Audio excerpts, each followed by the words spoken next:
बोले मुस्काई कृपा सिंधु बोले मुस्काई कृपा सिंधु बोले मुस्काई सोई करो जेगी तब नावन जाई सोई करो जेगी तब नावन जाई भाव से ओ सोई करो जेगी तब नावन जाई सोई करो जेगी तब नावन जाई। और अब भगवान ने स्पष्ट कह दिया केवट से, भैया वही कर तू कि जिस प्रकार से तेरी नौका न जाए।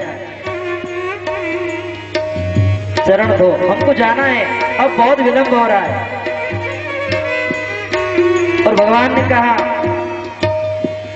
ए वेगी आनो जल पाय पखारो वेगी आनो जल पाय पखारो होत विलंब उतार ही पारो होत विलंब उतार ही अब हमको बहुत देर हो रही भैया, जल्दी करो, हमको और आगे यात्रा करना है। अब केवट जो है, अब अपनी नौका पर से केवट खड़ा होता है। अभी तक जितनी भी चर्चा हो रही है केवट बैठे बैठे कर रहा है। लेकिन भक्ति इतनी प्रधान होती है कि भगवान को उसने बरबस कर दिया, बलात् मजबूर भगवान को कर दिया उसने। अब केवट खड़ा हुआ नौका पर से और कहा गया, घर की ओर जाने लगा। तो लक्ष्मण ने भगवान से कहा, बोले प्रभु इसको कहो ना, हम भी यहीं खड़े हैं, जल भी यहीं पर है, वो भी यहीं पर है, अब ये घर जाएगा ना, पता नहीं कब आएगा ये। तो भगवान ने केवट से कहा, भैया तुम उधर कहाँ जा रहे हो, हमको बहुत देर हो रही है। अरे हम भी यही है, तू भी यही है, जल भी यही है, जल्दी पैर धुला ताकि आगे यात्रा करना है हमको। केवट ने कहा, महाराज ठहरो, अब यहाँ पर जितना काम होगा, जो भी काम होगा मेरे हिसाब से ही होगा। महाराज मैंने सुना है कि धार्मिक कर्म कोई सा भी हो, कोई धार्मिक अनुष्ठान हो, तो उस धार्मिक अनुष्ठान को व्यक्ति ने पत्नी को साथ में लेकर के करना चाहिए, अकेला व्यक्ति नहीं करता कभी। क्योंकि जब शादी होती है ना, तो उसमें 7 वचन जो होते हैं सप्तपदी, उसमें सप्तपदी में एक पति ये भी है कि आज से मैं धर्म कर्म जो भी करूंगा पत्नी की सहमति से करूंगा। महाराज मेरी पत्नी घर पर है, मैं कोई अकेला नहीं हूं, यहाँ पर पूरा कर्म जो है हमारे हिसाब से ही होता है। अब केवट घर जाता है और संत लोग कहते हैं कि केवट जब घर गया तो पत्नी के सामने खूब नाचने लगा। उस रात्रि में गया तब रो रहा था, आज गया तो हंसने लगा, खूब नाच रहा था घर में जाकर। लेकिन अब पत्नी रोने लगी, उल्टा हो गया। केवट हंस रहा था तो पत्नी रो रही थी। केवट ने कहा, देवी क्या बात है, उस दिन तो माना कि मैं रो रहा था, तो आज भगवान ने मेरी सुन ली और हमारी नौका पर जाने के लिए भगवान तैयार हो गए, लेकिन तू क्यों रो रही है? तो पत्नी कहती है, क्या कहा उसने? महाराज क्या बताएं, यदि आज हम गरीब दीनहीन नहीं होते तो शायद भगवान के चरण हम भी कोई सोने के पात्र में धुलाते, है ना। हम इतने गरीब हैं कि हमारे यहाँ पात्र है ही नहीं। स्वयं नारायण ब्रह्म जो है हमारे यहाँ पर आए, उनकी कृपा हो गई। आज यदि हम संपन्न होते तो शायद भगवान के चरण कोई सोने चांदी तांबे के पात्र में भगवान के चरण धुलाते। इस कारण पत्नी बड़ी दुखी हो गई। तो केवट ने कहा, देवी सुनो, ये तो भगवान की कृपा है कि हमारे यहाँ है नहीं, यदि होता तो भी हम उस पात्र में भगवान के चरण नहीं धुलाते। पत्नी ने कहा, क्यों? तुमने सुना है कि भगवान राम को वनवास मिला तो कैकेयी माँ ने क्या कहा? तापस वेश विशेष उदासी, तापस वेश विशेष उदासी, 14 बरिस राम बनवासी, 14 वर्ष राम बनवासी। अरे माता कैके ने राम को वनवास दिया तो क्या कहा? तापस, अने तपस्वी का वेश लेकर के, विशेष उदासी, उदासीन व्रत लेकर। उदासीन व्रत का अर्थ ये होता है कि वल्कल वस्त्र पहनना। वल्कल यानी जो पेड़ होते हैं, पेड़ की छाल जो होती है, उस पेड़ की छाल के वस्त्र पहनना, उसको कहते हैं वल्कल वस्त्र। और उदासीन व्रत यानी 14 वर्ष तक किसी गांव में जाना नहीं और किसी पात्र में भोजन नहीं करना। पत्रावल्याम च भोजनम, पत्तल में भोजन करना, इसको कहते हैं उदासीन व्रत। केवट ने कहा कि भगवान का व्रत टूटे ऐसा हमको कोई काम नहीं करना है। और आप विचार करें कि हमारे पास भगवान ने जो दिया है कठौता, कठौता लकड़ी का होता है नौका में। जब नौका में पानी भर जाता है तो पानी खाली करने के लिए उस कठौते की आवश्यकता पड़ती है, पानी को उलीचना पड़ता है।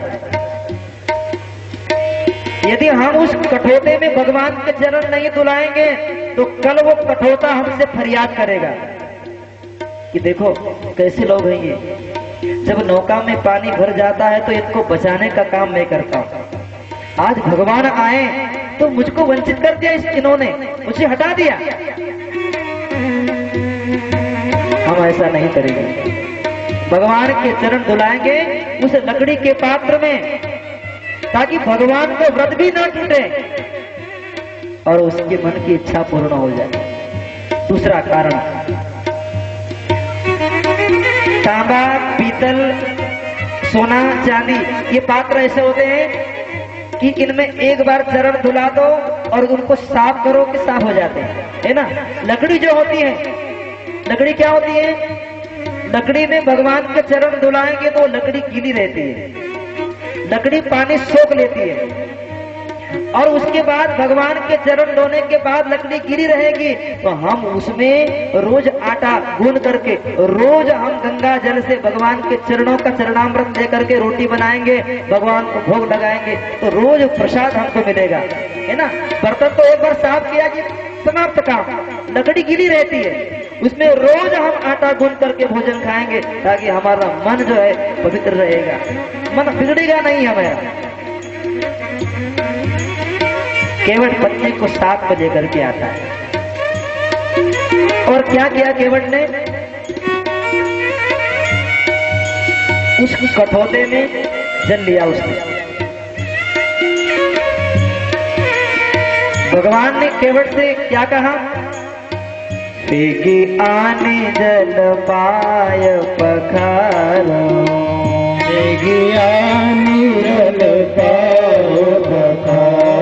भगवान ने क्या कहा? भैया पानी लेकर के आओ, वे की आने जल लेकर के आओ और चरण धो लो। केवट ने कठौता उठाया और केवट क्या लाया? ओ केवट राम रजाय सुपावा, केवट राम रजाय सुपावा, पानी कठौता भरी लई आवा, पानी कठौता भरी लई आवा। देखो भगवान ने मांगा जल, केवट ले आया पानी। भगवान ने कहा भैया मैंने तेरे से जल मांगा कि वेगी आनी जल, तू पानी ले आया। कोई विशेष स्थान का होता है जल, उसको हम जल कहते हैं। गंगा जी से जो हम लाते हैं उसको कहा जाता है गंगा जल, नर्मदा जल, यमुना जल, त्रिवेणी का जल, गंगोत्री का जल। और साधारण कुएं नदी से जो लाते हैं उसको हम जल नहीं कहते, उसको कहते हैं पानी। कुएं का पानी है ये।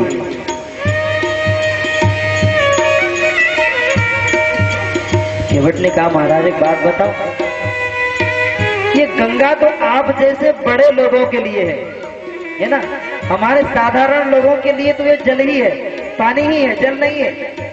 हमारे लिए यदि ये जल होता तो हम कब से, हमारे कई पूर्वज लोग यहाँ पर मर गए, आज तक उनका उद्धार नहीं हुआ। हम ऐसे भीड़ गरीब हैं, हमको गंगा शुद्ध न कर पाई, आज भी संत महात्मा लोग हमको छूते नहीं, तो हमारे लिए तो साधारण पानी ही है, जल नहीं है। केवट पानी भर करके लाया और क्या किया उसने, अब अपने दोनों हाथों में कठौता रखा और भगवान से कहा कि आप इसमें खड़े हो जाए। भगवान ने कहा भैया तू इसको नीचे रख दे, मैं खड़ा हो जाऊंगा, तेरे हाथ में तू कठौता लेकर के खड़ा है और मुझे कहता कि इसमें खड़े हो जाओ, तू मुझे गिरा देगा।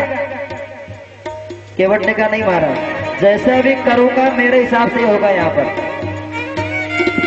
केवट ने दोनों हाथ में कठौता लिया, भगवान दोनों पैर उस कठौते में रख दिए और केवट जो है भगवान के चरण धुलाने लगा। और बाबा जी बहुत सुंदर पंक्ति लिखते हैं, अति आनंद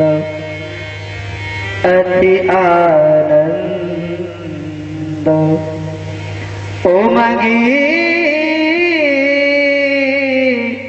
अनुराग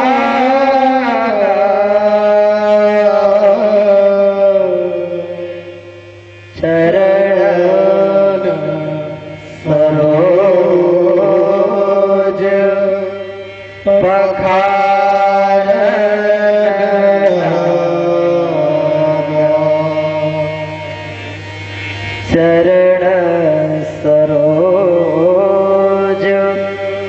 पखारना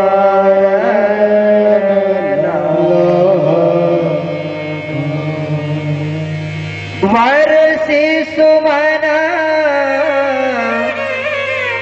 सुर सकल सिंहाई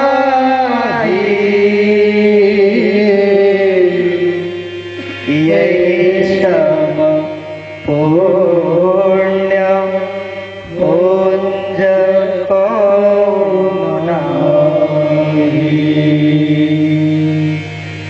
केवट इतना भाव में विभोर हो गया कि भगवान के चरणों को धुलाने लगा। और केवट की ऐसी दीन दशा को देख करके बाबा जी ने देखा कि देवता लोग आकाश मंडल से केवट के ऊपर पुष्प की वृष्टि करते हैं। वारे केवट, तेरा कितना सद्भाग्य है। ऐसा सद्भाग्य न तो कभी किसी को शायद मिला होगा, न कभी किसी को मिलेगा। अब केवट इतना भाव में आ गया कि उसने क्या किया कि कठौता ऊपर पकड़ा था, अब एक हाथ में पकड़ लिया उसने और दूसरे हाथ से भगवान के चरणों को धुलाने लगा। अब भगवान का भजन है, स्वाभाविक है, तो एक हाथ में भजन के कारण वो हाथ ऐसे ऐसे हिलने लगा। तो भगवान ने कहा भैया तू मुझे गिरा देगा, तू ये कठौते को नीचे रख दे, मुझे डर लगता है।